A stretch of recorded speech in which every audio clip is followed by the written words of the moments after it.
Baik, bismillahirrahmanirrahim. Assalamualaikum warahmatullahi wabarakatuh. Alhamdulillahirabbil alamin. Alhamdulillahilladzi arsala rasulahu bil huda wa dinil haqq liyudhhirahu 'ala dini kulli wa kafa billahi syahida. Asyhadu an la ilaha illallah wahdahu la syarika lah wa asyhadu anna Muhammadan abduhu wa rasuluhu alladzi la nabiyya ba'da. Rabbi shrah li sadri wa yassir li amri wahlul 'uqdatam min lisani yafqahu qawli. Radina billahi rabba wa bil islami dina wa bi Muhammadin nabiyya wa rasula. Rabbi zidna ilman warzuqna fahman. Allahumma inna nas'aluka ilman nafi'an wa na'udzubika min ilmin la yanfa'. Allahumma faqihna fid din wa 'allimna ta'wil. Subhanaka la ilma lana illa ma 'allamtana innaka antal alimul hakim. La haula wa la quwwata illa billahil aliyil azim. Amma ba'du. Alhamdulillah, segala puji bagi Allah yang telah memberikan kita karunia-Nya sehingga di sore ini kita semua masih bisa berkumpul kembali di jadwal kajian rutin kita.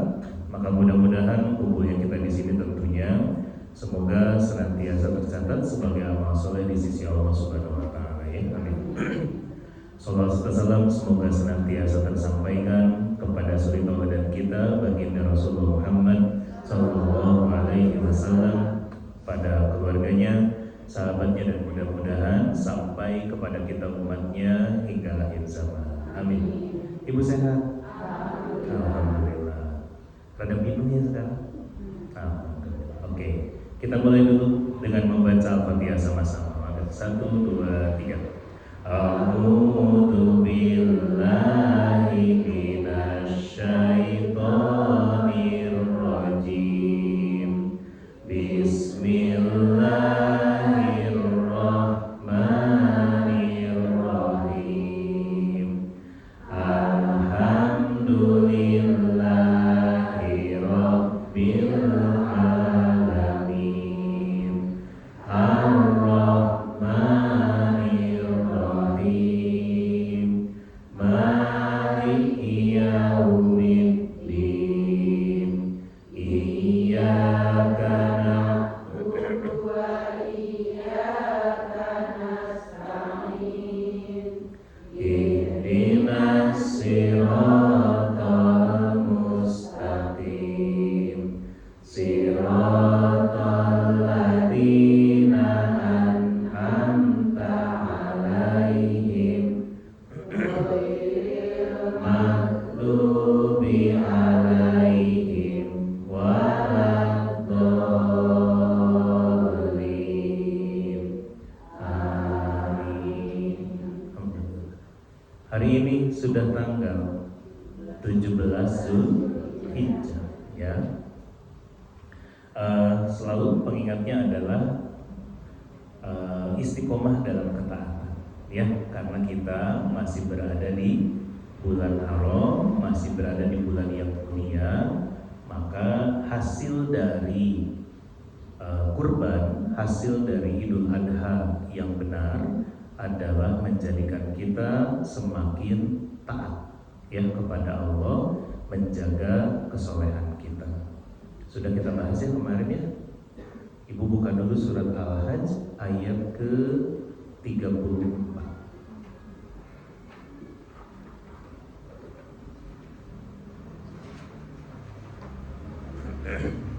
Ya, kalau waktu hari Senin sudah dibahas ya. Surat 22 ayat 34, halaman 336. Ada di Quran halaman 336. Bismillahirrahmanirrahim. Allah Azza wa Jalla berfirman, wa likulli ummatin ja'alna mansakan liyadhkuru ismallahi 'ala ma razaqahum min bahimatil an'am fa ilahukum ilahu wahid falahu aslimu wa basyiril mukhbitin. Ada ketemu? Surat 22 ayat 34, ya, halaman 336. Allah berfirman, dan bagi setiap umat telah kami syariatkan penyembelihan kurban, agar mereka menyebut nama Allah atas rezeki yang dikaruniakan Allah kepada mereka berupa hewan ternak. Ini dulu yang pertama yang jadi pengingat buat kita apa? Bahwa kurban efeknya ya, hikmah dari kurban setelah ibu kurban, maka bukan berarti ya sudah kurban beres, bukan. Tapi apa kata Allah? Agar mereka menyebut nama Allah atas rezeki yang dikaruniakan Allah kepada mereka. Ya, bahwa apa? Hikmah kurban yang pertama adalah menjadikan kita semakin bersyukur atas rezeki yang Allah berikan. Kurban yang benar menjadikan kita makin ngerti bahwa rezeki itu dari Allah. Ya, ketika ibu sudah melaksanakan kurban, maka ibu menjadi orang yang semakin tahu bahwa semua yang ibu dapatkan itu karunia dari Allah. Sehingga apa? Setiap kali dapat apapun, ibu mengucapkan alhamdulillah. Gitu. Ya, secara umum begitu. Secara khusus apa tadi?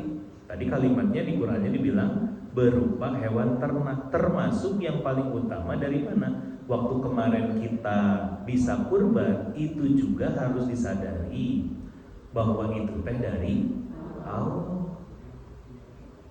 Kenapa ini penting, Bu? Ya punten, kadang suka ada orang yang begitu kurban teh malah jadi sombong. Ya, sama teman sebelahnya teh ngobrol, kamari kurban sabaraha segini. Ya, gitu. Beli apa kemarin? Beli domba. Berapa? 4,5 misalnya. Sabaraha kilo domba? Sakieu. Ih, leutik eta mah gitu. Ya, saya mah kemarin harganya sama segitu tapi lebih berat. Ngapain? Ya Bu, ada yang begitu? Ada. Kemarin udunan kurban sapi berapa? Sekian. Berapa kilo sapinya? Sekian ratus kilo. Gitu. Ya, sekian ratus kilo. Nah, cuman segede gitu. Udah yang saya mah segini, ngapain? Gitu. Ya, nah makanya apa? Gak usah begitu-begitu. Kurban teh jangan jadi sombong, enggak. Justru harus makin bersyukur. Bahwa apa? Bahwa rezeki karunia yang ada pada kita itu adalah dari Allah. Itu satu. Yang kedua, maka Tuhanmu ialah Tuhan yang Maha Esa. Karena itu apa? Berserah dirilah kamu kepadanya, kepada Allah. Orang yang kurbannya benar, maka dia menjadi orang yang semakin berserah diri. Kalau dapat karunia dia bersyukur. Kalau suatu ketika namanya hidup ada ujian, ada cobaan, maka dia bersabar, bertawakal, berserah diri kepada Allah. Nggak ngomel, nggak apa gitu. Ya, maka kalau udah kurban tapi menjalani hidup masih tetap ngomel, berarti kurbannya masih harus diperbaiki gitu. Ya, itu kan? Kenapa? Karena orang yang kurbannya benar. Tadi kalimatnya apa? Wa fa'ilahukum ilahu wahid, bahwa Tuhanmu adalah Tuhan yang Maha Esa. Ya, maka orang yang kurbannya benar adalah orang yang mengesahkan Allah. Makanya setiap kali dapat karunia dia bersyukur, kalau lagi diuji dia bersabar dan tawakal gitu. Yang ketiga, dan sampaikanlah ya wabasyiril mukhbitin, sampaikanlah kabar gembira kepada orang-orang yang tunduk patuh kepada Allah. Apa berarti yang ketiga, Bu? Orang yang kurbannya benar, maka dia semakin tunduk, semakin patuh, semakin nurut sama Allah. Protes mau? Enggak. Ya, orang yang kurbannya benar, maka dia harus menjadi orang yang semakin taat kepada Allah. Ibu yang kurban tahun ini sudah makin soleh belum? Belum. Kan nggak berani ngaku. Ya, makanya tugas kita untuk selalu berusaha semakin soleh, semakin taat. Ya, bisa dipahami? Allahu. Oke, sudah, itu mah pengingat saja. Baik, kita lanjutkan. Bismillahirrahmanirrahim. Kita masih belajar kitab Adabul Mufrad karya Imam Al-Bukhari rahimahullah. Semoga Allah limpahkan keberkahan dan pahala yang terus mengalir bagi beliau dan keluarganya. Begitupun kepada para ulama kita yang menjadi jembatan ilmu bagi kita semua. Dan kita pun yang belajar, semoga Allah limpahkan keberkahan, rahmat, petunjuk dan ampunan dari Allah Subhanahu wa taala. Ya, amin ya Allah ya Rabbal alamin. Kita sedang belajar bab tentang apa, Bu? Adab memuji ya. Kemarin hadis berapa terakhir? 337. Berarti sekarang 338. Baik. Ya. Bismillahirrahmanirrahim. Kita sedang belajar adab memuji. Kemarin kita bahas tentang bagaimana saling memuji, dan kita berada di judul ke-154, memuji teman jika percaya kepadanya. Ya. Kita masuk ke hadis 338. Bismillahirrahmanirrahim. Ibunda Aisyah radhiyallahu anha berkata, seseorang meminta izin kepada Rasulullah SAW untuk menemui beliau. Maka Rasulullah SAW bersabda seburuk-buruk putra keluarga. Ketika masuk, beliau berlemah lembut kepadanya dan menemuinya dengan sambutan hangat. Ketika orang itu keluar, seorang lainnya meminta izin, maka beliau bersabda sebaik-baik putra keluarga. Ketika orang itu masuk, beliau tidak berlemah lembut seperti sebelumnya dan tidak pula menemuinya dengan sambutan hangat seperti sebelumnya. Ketika orang itu keluar, aku lalu berkata, "Ya Rasulullah, engkau berkata kepada fulan orang tadi apa yang telah engkau katakan, lalu engkau berlemah lembut kepadanya. Sedangkan kepada fulan engkau berkata dengan kata-kata yang telah engkau katakan," maksudnya kebalikannya, "dan aku tidak melihatmu berbuat yang sama." Maka Nabi bersabda, "Wahai Aisyah, sesungguhnya seburuk-buruk manusia adalah orang yang ditakuti karena kekejiannya." Paham maksudnya? Oke, jadi gini, Ibunda Aisyah menceritakan, bismillahirrahmanirrahim, Rasulullah kedatangan 2 tamu. Tamu yang pertama pas datang, maka Nabi bilangnya apa tadi? Seburuk-buruk putra keluarga. Orang ini adalah seburuk-buruk putra keluarga. Ya? Tahu seburuk-buruk putra keluarga maksudnya? Ini contoh anak yang paling jelek tuh yang kayak gini. Tapi begitu orangnya datang, Nabi apa? Berlemah lembut. Ya, berlemah lembut, disambut, bager aja, someah Nabi itu. Dah aja, sampai kemudian pulang. Begitu datang tamu yang kedua, Nabi bilangnya apa? Sebaik-baik putra keluarga. Ini contoh anak paling bagus tuh yang gini nih salah satunya. Maka apa? Nabi sikapnya biasa aja. Hari yang tadi mah somea, bager, Nabi itu ya, Rasulullah itu berlaku sebaik mungkin. Tapi kalau sama yang kedua, padahal sebaik-baik putra keluarga, tapi Nabi bersikapnya biasa aja. Maka Ibunda Aisyah tanya, kenapa kok sikapnya begitu? Nah, Nabi bilang, seburuk-buruk manusia adalah orang yang ditakuti karena kekejiannya. Ngerti nggak? Nggak ngerti kan yang lain? Oke. Maksudnya gini Bu, pas tamu yang pertama mah itu teh seburuk-buruknya orang, itu teh sejelek-jeleknya orang. Maksudnya apa? Galak, pikas sebelen, gampang ambek, gampang tersinggung. Makanya apa? Nabi itu hati-hati bersikapnya. Gitu. Makanya Nabi itu berusaha bager, lemah lembut. Kenapa? Saking hati-hatinya, takut orangnya marah, tersinggung, kesel dan lain-lain. Makanya di awal Rasulullah memberikan statementnya, bilangnya apa? Seburuk-buruk putra keluarga. Ini orang paling jelek itu contohnya yang kayak gini. Gitu. Sedangkan yang kedua, tadi Nabi bilangnya apa? Sebaik-baik putra keluarga. Nih, salah satu contoh anak ya, anak dari keluarga yang baik itu yang gini. Maksudnya apa? Maka Nabi pun bersikap biasa aja. Untuk apa maksudnya? Maksudnya memperlihatkan bahwa kita bersikap biasa pun orang ini mah baik, gak akan tersinggung, gak akan gimana gitu. Ya, makanya kalimat penutupnya apa tadi Rasulullah sampaikan? Sejelek-jelek orang Bu adalah apa? Yang orang teh takut karena kekejiannya, jadi aja jaga sikap.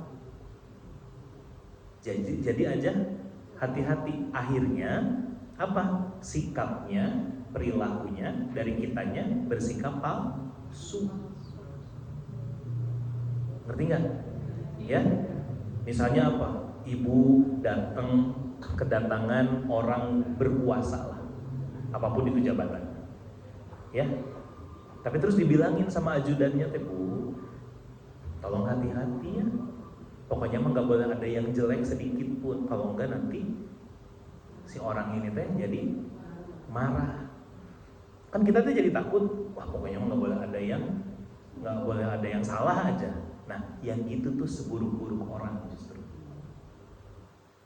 Oh, dibenerin, dirapihin, apa-apa disiapin. Kadangnya kalau menyambut jangan sampai salah. Awas ya, jangan salah bersikap. Nanti yang gitu, itu adalah sejelek-jelek orang. Ya.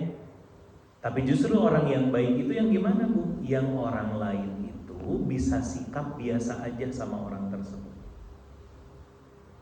Paham? Maksudnya kita adalah orang yang ya udah, ya namanya bergaul, namanya bersosial, ya wajar gitu. Ya, ada yang salah, ada yang kemudian kurang bagus, ada yang mungkin nggak lurus, wajar aja, biasa aja namanya orang. Ya, makanya di sini dibilangnya apa? Seburuk-buruk orang adalah orang yang ditakuti karena apa? Karena dia sangat jahat. Ya, ngerti? Gitu. Poinnya berarti apa? Kita jangan jadi orang Bu, yang orang lain teh, yang bikin orang lain jadi takut bersikap. Ya. Misalnya apa?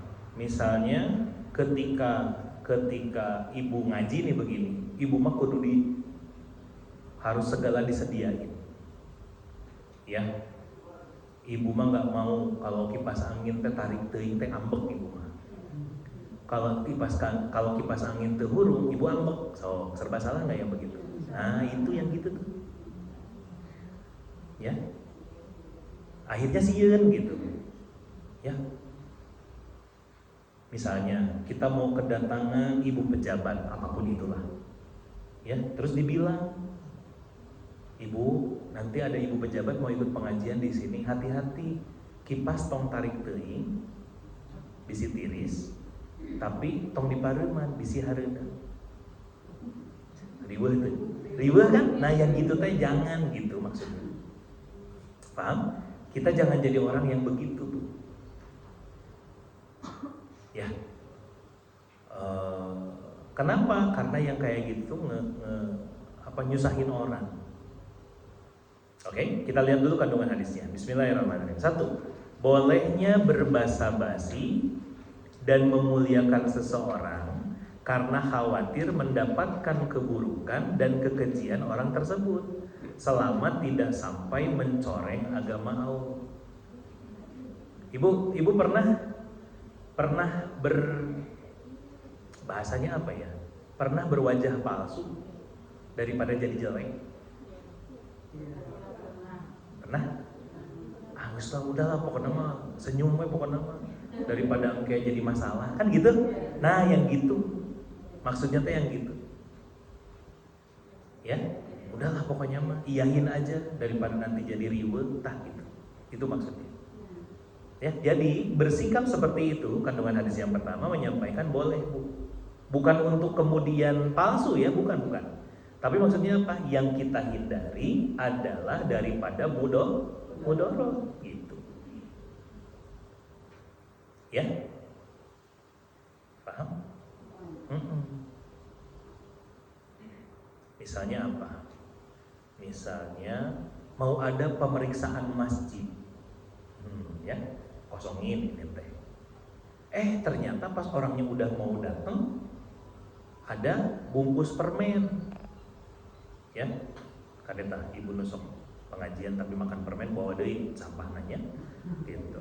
Ada bungkus permen, daripada riweuh lah selipkeun we di bawah karpet misalnya teh gitu. Ya, daripada jadi rame udah simpen dulu aja.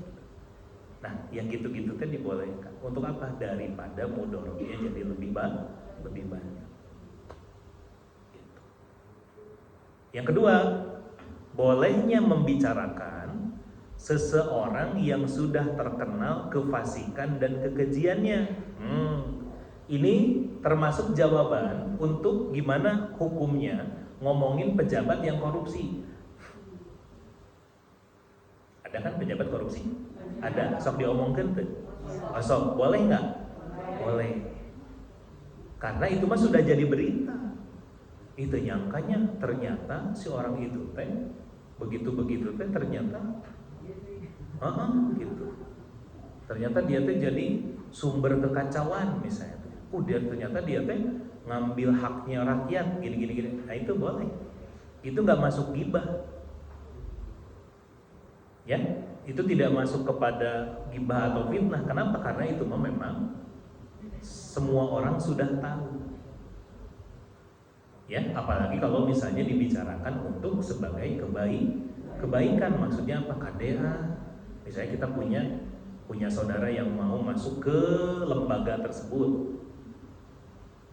Ya, keterima kerja. Awas nih, kamu masuk situ tuh kemarin bos nawai ketangkep korupsi, cina awas kamu ikut-ikutan. Nah itu ya.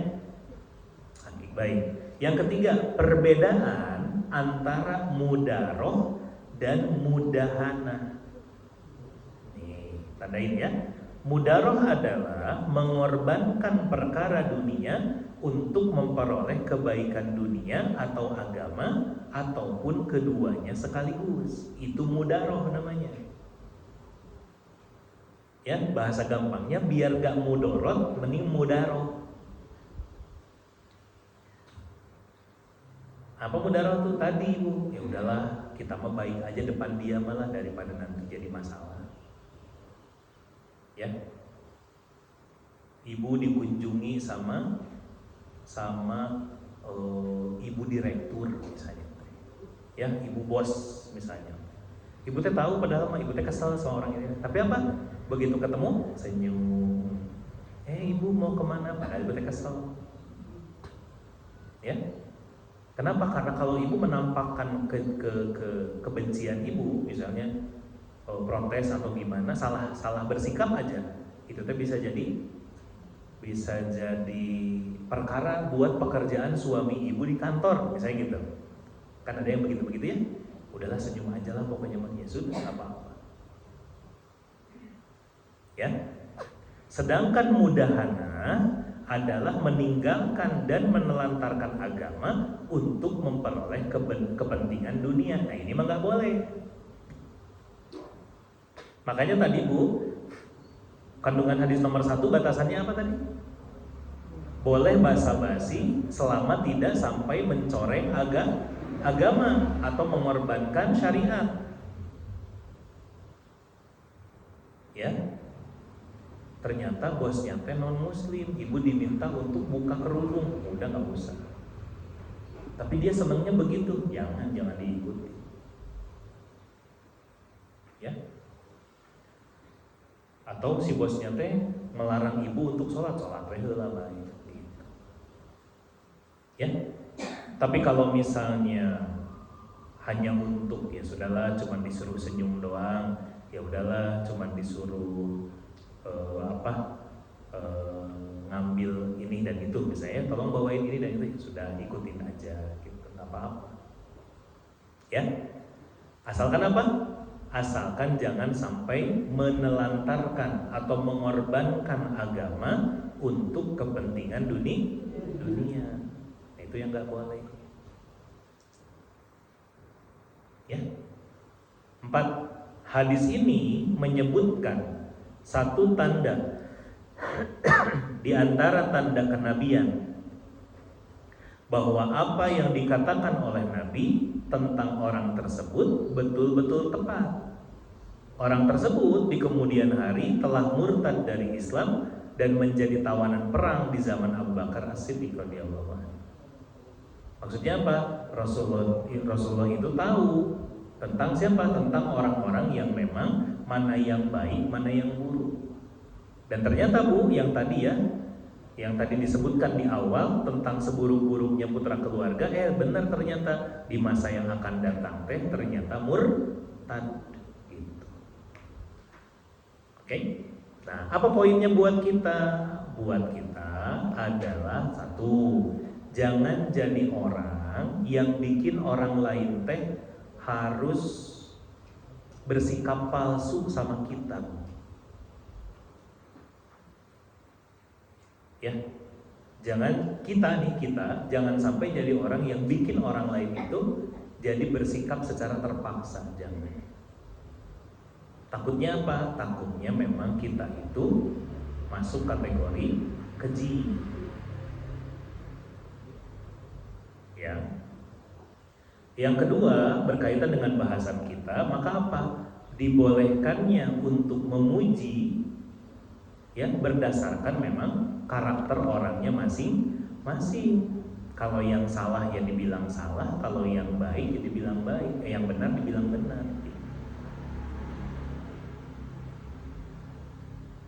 Ya.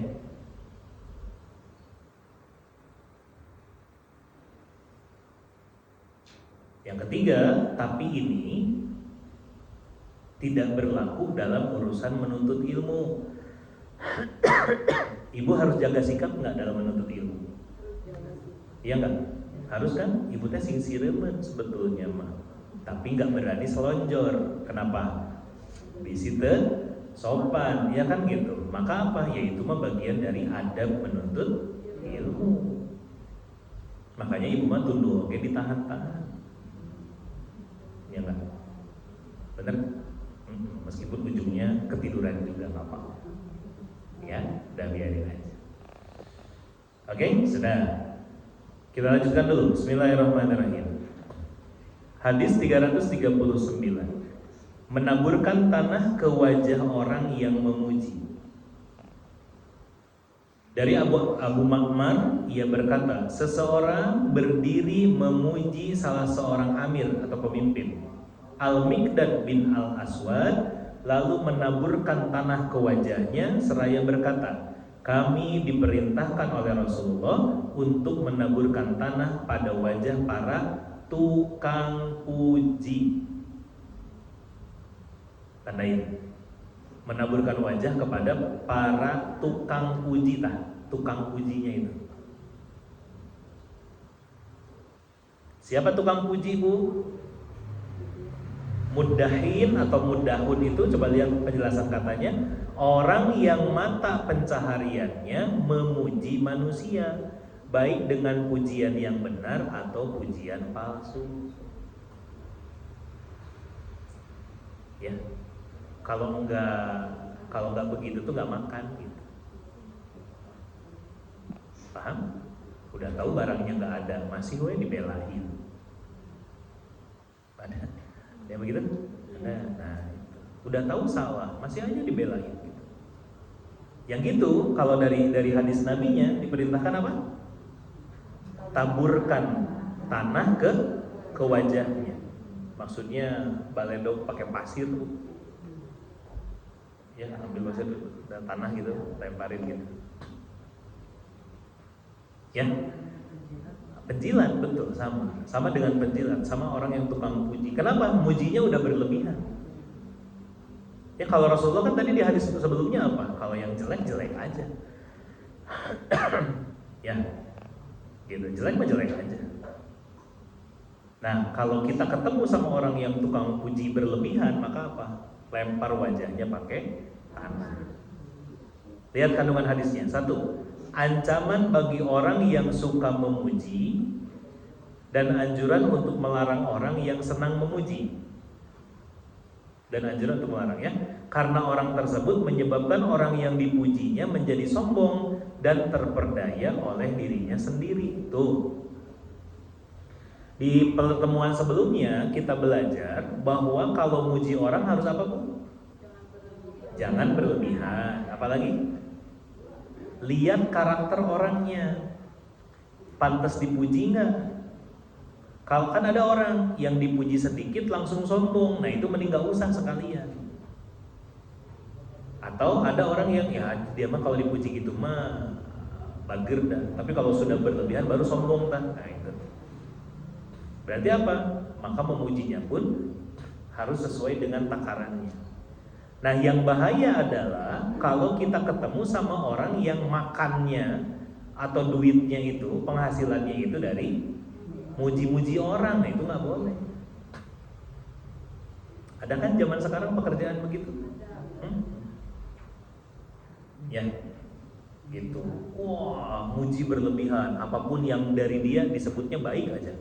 Mau sesalah apapun baik aja pokoknya, dianggapnya bener aja. Nah itu nggak boleh. Ketemu yang begitu, baledog pakai tanah.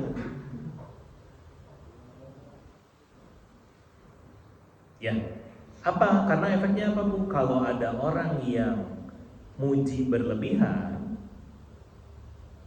jadi gimana? Orangnya yang dipuji jadi sombong dan lupa diri. Makanya hati-hati ya. Termasuk pendidikan ke anak, ke cucu. Apa, Bu? Jangan selalu dipuji. Belajar untuk kalau salah itu salah. Ya. Misalnya apa? Misalnya berantem sama temennya, anak ibu atau cucu ibu. Ya enggak tuh, udah pasti teman kamu yang salah mah. Ya, anak mama mah selalu benar. Ya, cucu nenek mah selalu benar. Ya, cucu nenek mah anak paling baik. Nggak boleh. Kalau salah mah salah aja. Kenapa? Karena kalau enggak, Bu, nantinya apa? Sombong. Akan selalu merasa benar. Anak yang nggak pernah dilatih untuk belajar tahu diri bahwa dia salah, itu nantinya jadi sombong. Sombongnya apa? Merasa benar.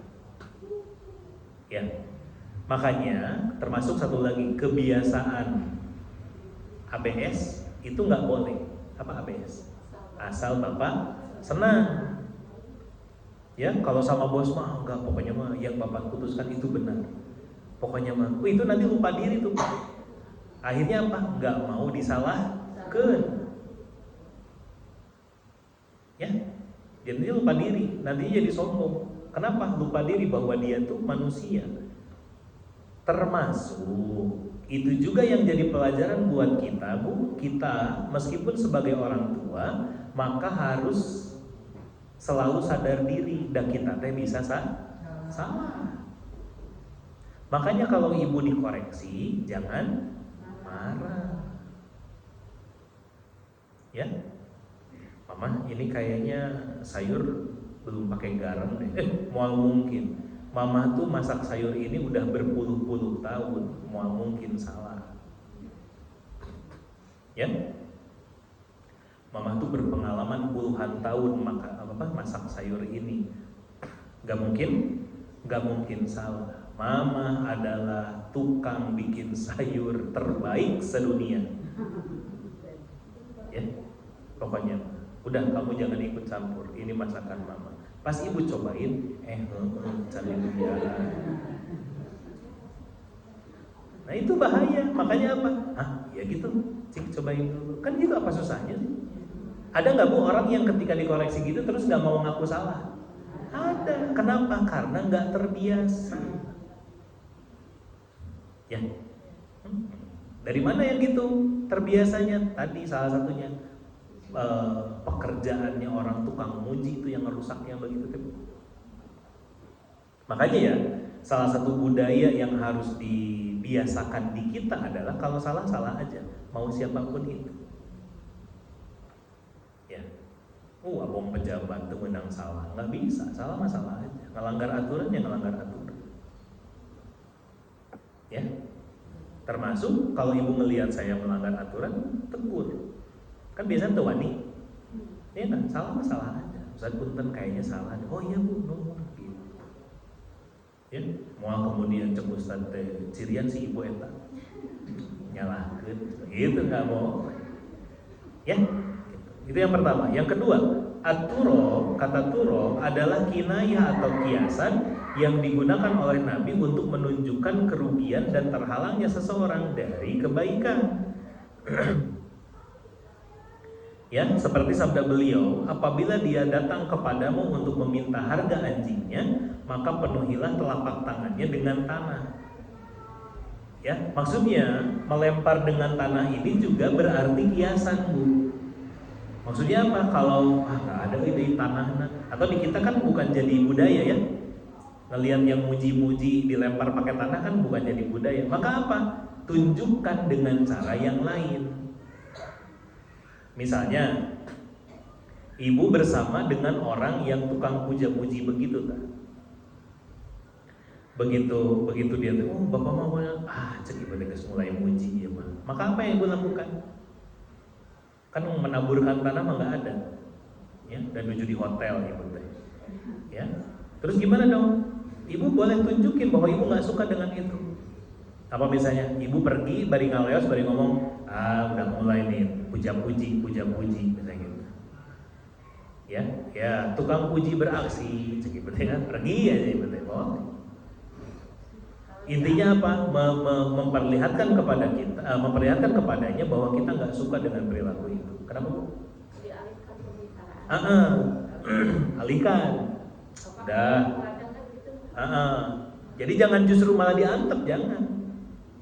Udah, jangan muji berlebihan, lebay, gitu kan, salah masalah aja. Ya, wah Pak, terima kasih Pak. Misalnya apa? Misalnya ada pejabat yang kemudian benerin jalan, udah kewajiban atau ya teman?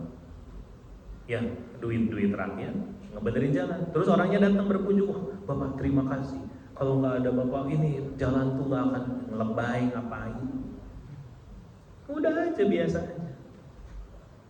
Ya, contoh misalnya salah satu yang nggak kita pakai ya, peninggalan Belanda yang nggak kita pakai apa Bu? Perdana Menteri Belanda itu sampai sekarang kalau ngantor pakai sepeda. Ya, pakai apa? Pakai transportasi umum. Iya, ente kumaha gitu. Enggak yang dikawal. Ibu tahu kemarin dulu mobil pejabat naik harganya, jatahnya 1M, 900 juta kalau nggak salah. Anggarannya naik. Ya, ngapain harus dikawal-kawal begitu? Udah deh sama-sama kerja. Kita kerja ngurus kantor sendiri, kita kerja dengan urusan kita sendiri, dia urusannya ngurusin negara. Sama-sama kerja. Kenapa harus dibedain? Paham ya? Di kita tuh kebiasaan begitu Bu, gaya feodalnya masih ada. Ya, zaman-zaman dulu kerajaan kudu dihormat, kudu di mana? Enggak, biasa aja. Dia juga kerja kok, nggak ada bedanya. Ya, Bu, apa bedanya di kantor OB, orang yang tukang bersih, sama manajer? Mana yang lebih penting? Mana yang lebih penting? Sama-sama penting.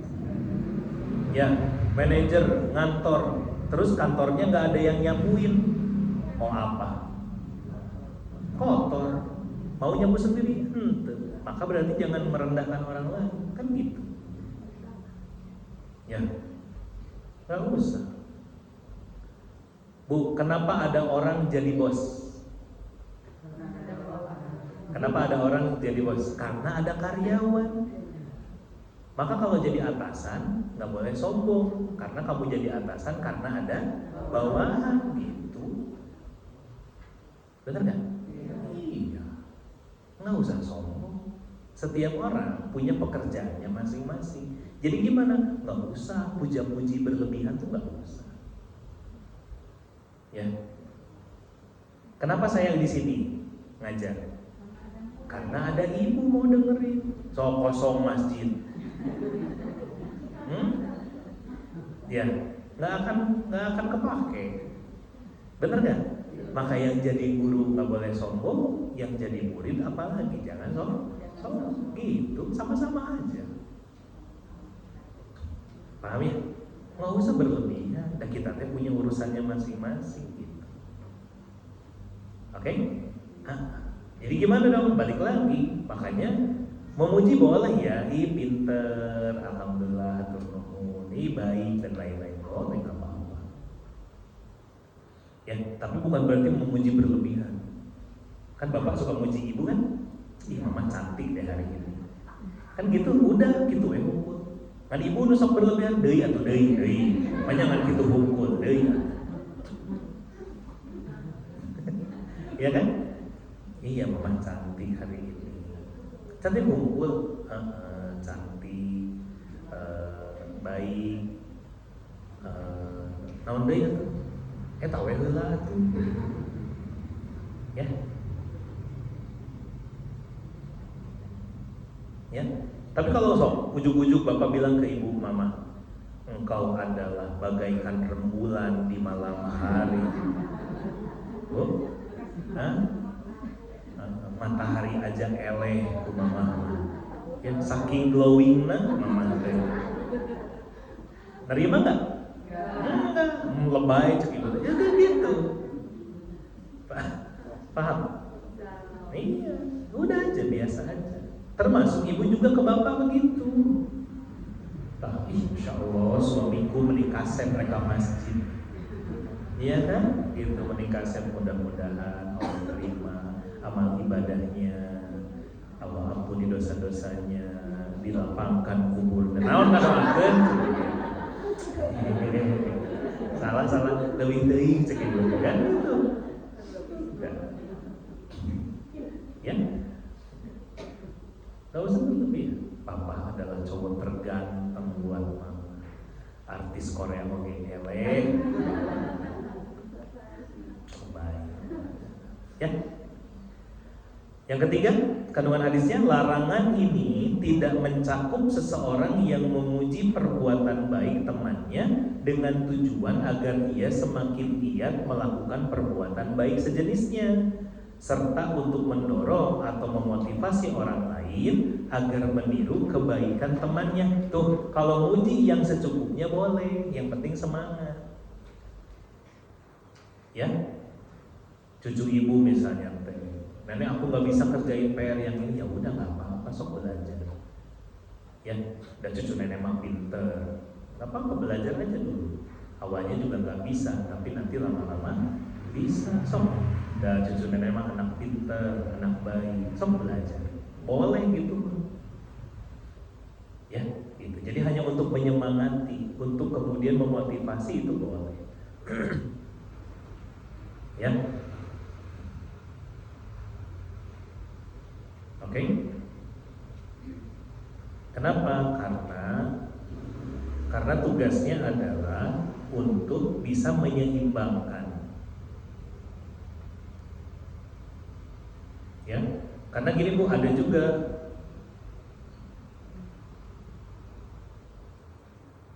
juga orang yang nggak dibiasakan dipuji. Ya, itu nantinya orangnya nggak terbiasa juga. Ya, misalnya apa? Saya punya kenalan orang yang di rumahnya nggak terbiasa gitu kan, nggak terbiasa diucapkan terima kasih, maaf, gitu kan nggak dibiasain. Jadi akhirnya apa? Adik kakak aja udah gede ya, udah gede. Itu di rumah nggak pernah ngobrol, ketemunya udah lewat ngumpul gitu ya. Makanya istrinya bukan ngeluh ya, cerita lah, Ustaz, suami saya itu bahkan ketika kalau pulang ke rumah orang tua saya, maksudnya ke rumah mertuanya berarti itu sama istrinya harus diingetin gitu, salam ke mama, oh harus salam ya gitu, karena dulu di rumahnya nggak biasa salam, datang gitu, ya. Atau misalnya karena kenal dua-duanya, misalnya ada saudara perempuannya juga bilang, Ustaz saya ini baru mulai salam sama orang tua pas mau sekolah misalnya, atau pulang sekolah itu SMA, karena nggak dibiasain. Sama bab memuji juga sama. Makanya hal-hal seperti itu tuh harus diajarkan, harus dibiasakan ya, bilang terima kasih, maaf ya gitu. Apa misalnya salam, ucapin salam atau salam, kan ibu suka gitu ya, itu tuh ada bibi, ada saudara pokoknya itu tuh salim dulu, kan suka gitu. Itu tuh baik, nggak apa-apa ya, tapi tong ditambahan, tong berlebihan. Itu tuh salam dulu sama uang, diberi duit gitu ya, itu mah materialisme kayak gitu ya. Gitu. Paham ya? Jadi intinya seimbang, dan yang harus hati-hati, yang harus diingatkan atau yang selalu diingatkan adalah apa tadi? Jangan sampai berlebihan. Ya, jangan sampai kalau memuji itu berlebihan. Sampai apa tadi? Orangnya sombong, bahkan sampai tidak tahu diri. Ya, gitu. Ada pertanyaan? Bisa dipahami? Oke, lanjut dulu. Bismillahirrahmanirrahim. Hadis 340. Dari Atha bin Abi Rabah bahwa seseorang memuji orang lain di hadapan Ibnu Umar radhiyallahu anhu.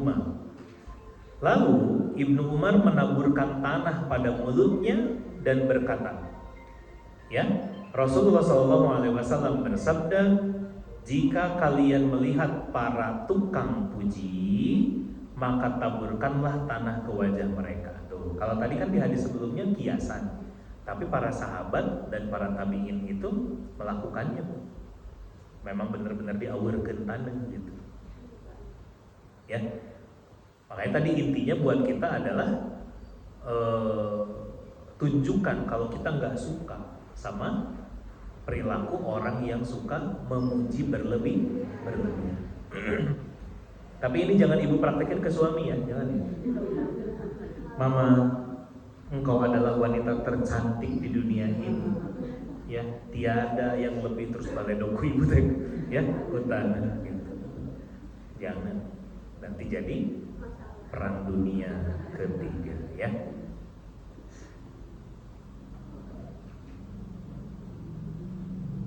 Nah, ibu lihat penjelasan katanya, taburkan atau lemparkanlah, yang dimaksud di sini adalah tangan hampa dan rugi. Nih, termasuk maknanya menaburkan tanah ke wajah itu ada makna ketiga berarti. Yang satu makna lahiriah, benar-benar ditiru. Yang kedua tadi tunjukkan kalau kita nggak suka dengan perilaku orang yang suka memuji berlebihan. Kalau yang ketiga apa?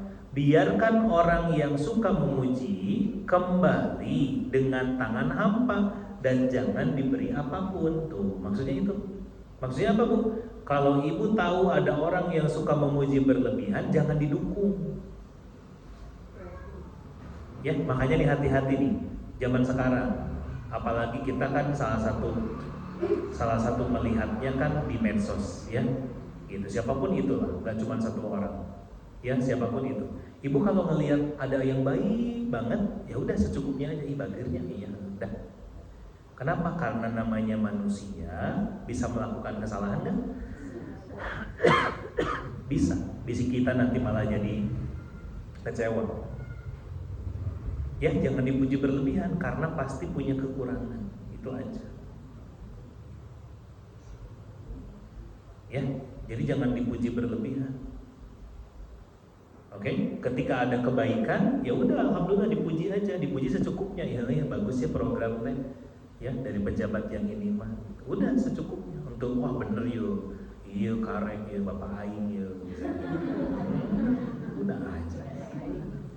Ya, saya nggak gimana ya maksudnya. Ya kalau yang baik kita dukung, alhamdulillah. Ya, tapi jangan jadi berlebihan. Oh nulain tuh sangat enggak, jangan. Ya, itu secukupnya aja. Oh programnya bagus, alhamdulillah. Wah, ketika ada yang kurang pas nih kayaknya, ya udah dikritisi, gitu. Ya, karena di kita itu Bu salah satunya suka kebiasaan begitu. Pokoknya kalau kata saya benar, saya suka sama orang ini, pokoknya mah benar terus, enggak boleh gitu. Ya, karena namanya manusia pasti punya salah, betul. Ya, bawahnya sebagian ulama memahami hadis ini sesuai zahir lafaznya, yaitu taburkanlah tanah ke wajah orang yang suka memuji.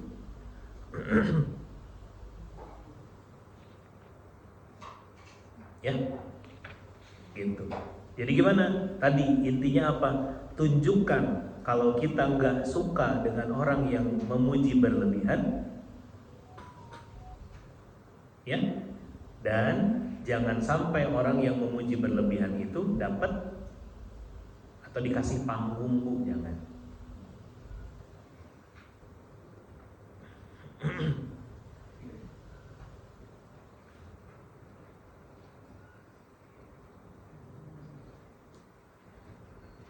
Oke, yang terakhir hadis 341 dari Mihjan al-Aslami, Roja berkata, suatu hari aku pergi bersama Mihjan hingga sampai di masjid penduduk Basrah, di mana pada saat itu Buraidah al-Aslami berada di salah satu pintu masjid sedang duduk.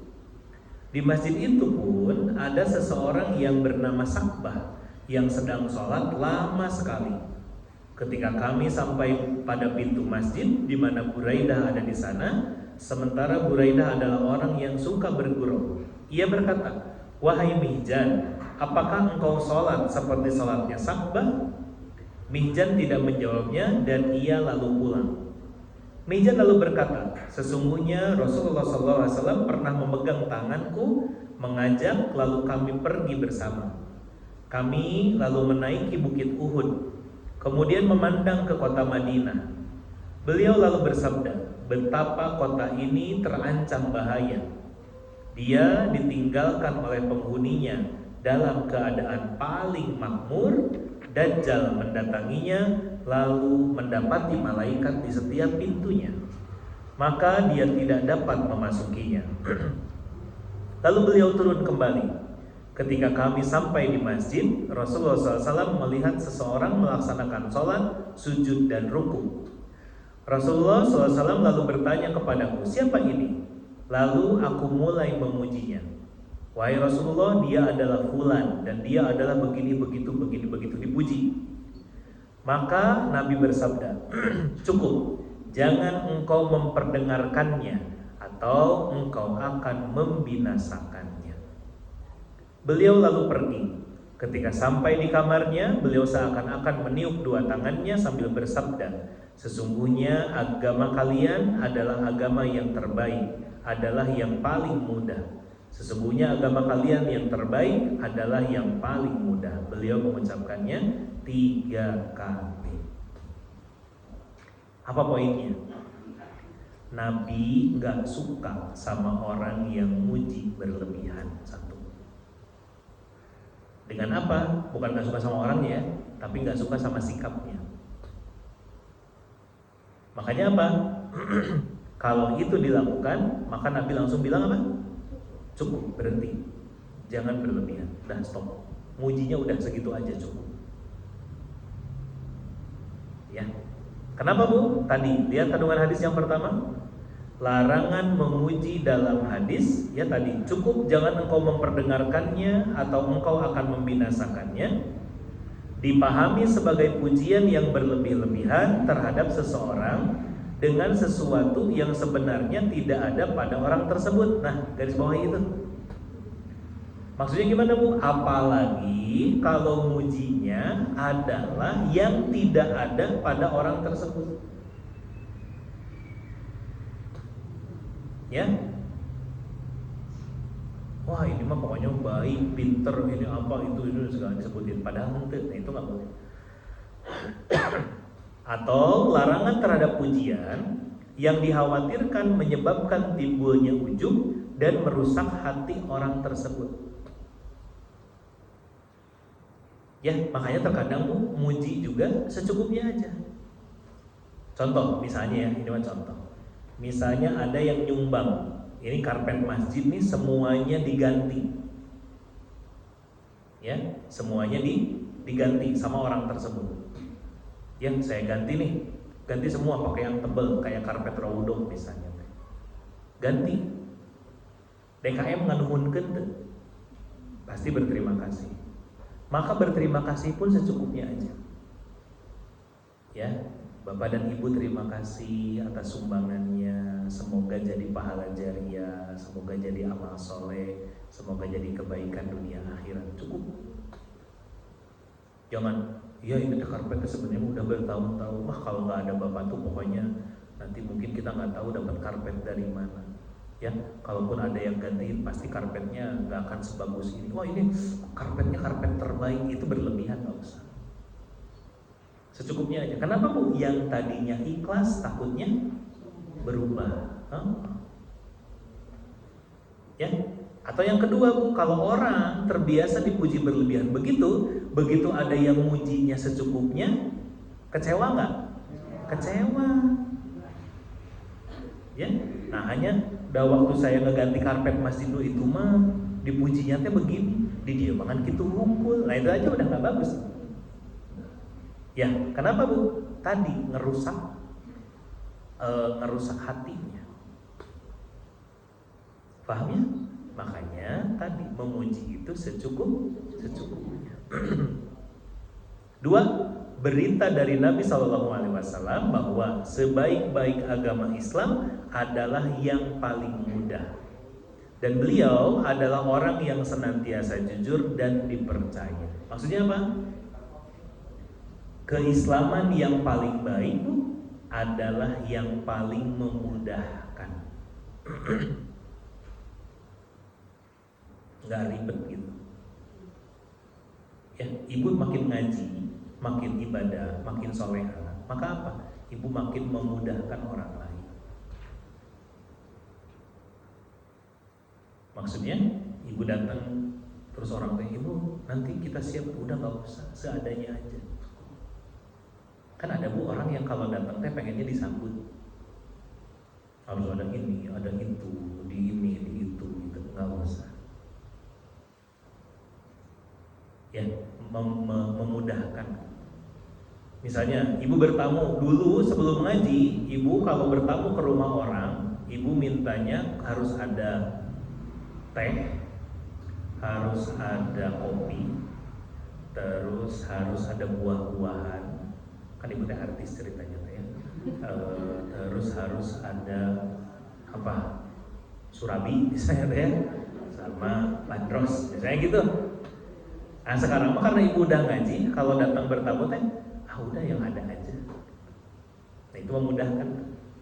Kenapa? Karena kadang ada orang-orang yang riweuh gitu. Ya, ngariweuhkeun batur, kalau dia datang teh ngariweuhkeun batur, nah itu nggak boleh. Ya. Nah, makanya apa? Poin utama kita adalah jadilah orang yang memudahkan orang lain, termasuk dalam hal memuji pun jangan berlebihan. Dan cukup shadaqallahu alazim. Ada pertanyaan? Bisa dipahami? Itulah pokoknya ya. Makanya diseimbangkan. Bukan berarti nggak boleh memuji, tapi secukupnya. Ya, alhamdulillah.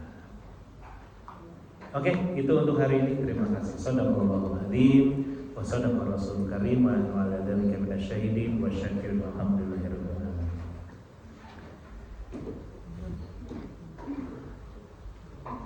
Ya, baik, terima kasih. Kita tutup dengan istighfar, hamdalah dan doa majelis. Astagfirullahaladzim, astagfirullahaladzim, astagfirullahaladzim.